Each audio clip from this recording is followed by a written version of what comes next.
La Tribunal del Santo Oficio de la Inquisición, primera parte. Pocas instituciones a lo largo de la historia han sido tan vilipendiadas como la Inquisición española, pero, está justificada esa inquina. Para poder llegar a alguna conclusión es menester el estudio del asunto, pero nos encontramos con un inconveniente: los archivos fueron destruidos de forma metódica, siendo hoy inexistentes los de Barcelona, Córdoba, Valencia, Zaragoza, Mallorca, Logroño, Murcia, Toledo, Valladolid, Madrid, Lima, México, Cuba y Cartagena de Indias, pero a pesar de ello, la labor de destrucción, forzosamente, y dada la magnitud documental generada, no podía cumplirse en su totalidad, existiendo diseminados por todo el mundo libros que ayuden a recomponer la historia. Además, el archivo del Tribunal de Cuenca existe y es accesible casi en su totalidad, gracias a un alma anónima que lo rescató en 1808 tras haber sido diseminado por el suelo por las tropas francesas, que lo utilizaron como cama y lo dejaron en el sitio al haber sido desalojados militarmente de la ciudad. Además, hubo ediciones de libros que relataban el completo desarrollo de determinados autos de fe, y cuyo expolio total era difícil de llevar a cabo, siendo que hoy están al alcance de los curiosos. Todo ello nos permite tener acceso a la realidad y determinar con un grado de precisión cercano al 100% qué fue y qué hizo el Tribunal del Santo Oficio de la Inquisición. La Inquisición fue creada en 1229, en Languedoc, como medio de combatir la herejía cátara, y como medio de protección de la población. Y posteriormente se extendió por toda Europa, menos por Castilla, que la implantaría el año 1478, momento en que toda Europa se felicitó por el hecho. Y es esta Inquisición, que se extendería por todo el mundo hispánico, la que venimos a tratar. ¿Y por qué acabó imponiéndose? La España del siglo XV reclamaba la unidad del Estado, y la religión era lo único que podía unir estados tan dispares como los reinos que componían la nación que sería la garantía del derecho internacional, España.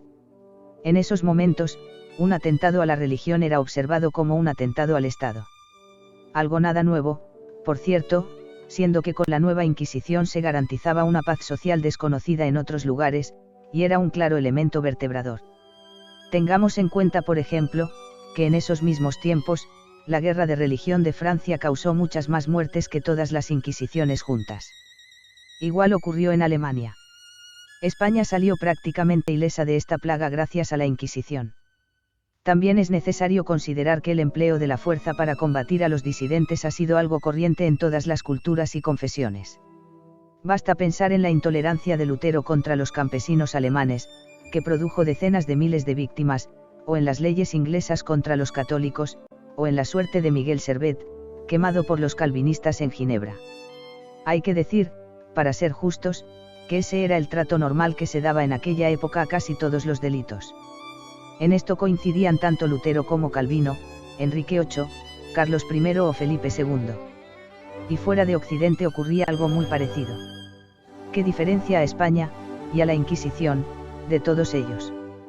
Que la Inquisición daba unas garantías jurídicas inexistentes en los otros casos, lo que posibilitó que el número de víctimas de las Inquisiciones europeas fuese escalofriantemente superior al número de víctimas de la Inquisición española, implantada en los 5 continentes.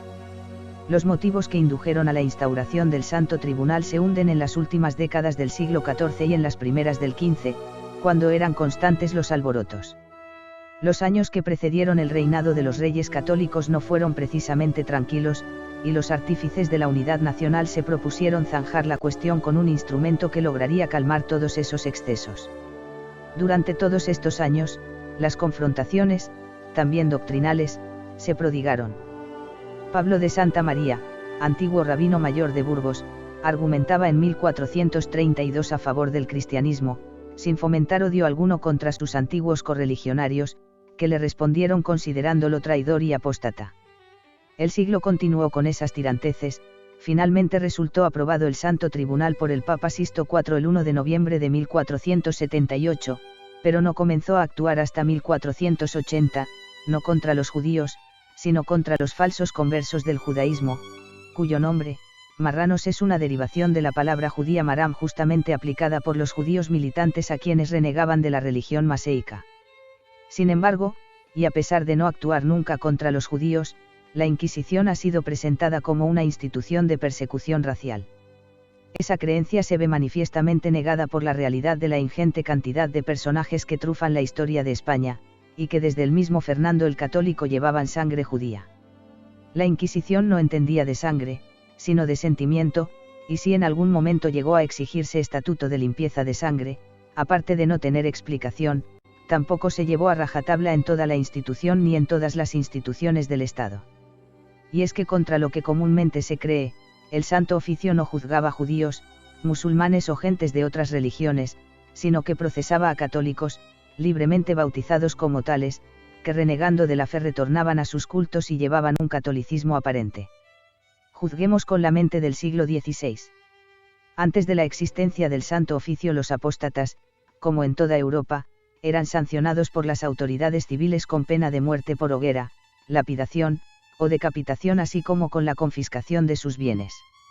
La apostasía también es castigada por el derecho musulmán. La Inquisición acabó con todo eso. Y la Inquisición es acusada de utilizar el secreto como arma. Pero es que el uso del secreto fue aplicado al objeto de alcanzar la verdad. Tengamos bien en claro que a lo que más se parece un juicio o a una inquisición del Santo Oficio es a una confesión, llevada a cabo por un confesor terco, de acuerdo, pero con la voluntad de absolver al reo. Para ello se hacía necesario que el inquisidor no comunicase al mismo que era conocedor de aquellos asuntos que le habían hecho actuar. Bien al contrario, pretendía que el reo, motu propio, los confesase, se arrepintiese, y como consecuencia, fuese absuelto. Pero es que ese secreto se aplicaba también ante los testigos, que debían denunciar no sabían qué ni de quién, y que acababan haciéndolo cuando el reo era culpable de aquello por lo que había sido detenido, sin ellos saberlo.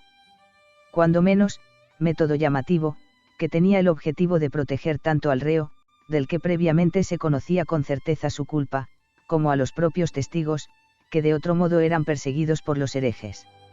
En cualquier caso, no se aplicó la Inquisición exclusivamente a perseguir a los falsos conversos del judaísmo, también persiguió los otros tipos de herejía, así como la sodomía o el contrabando de caballos.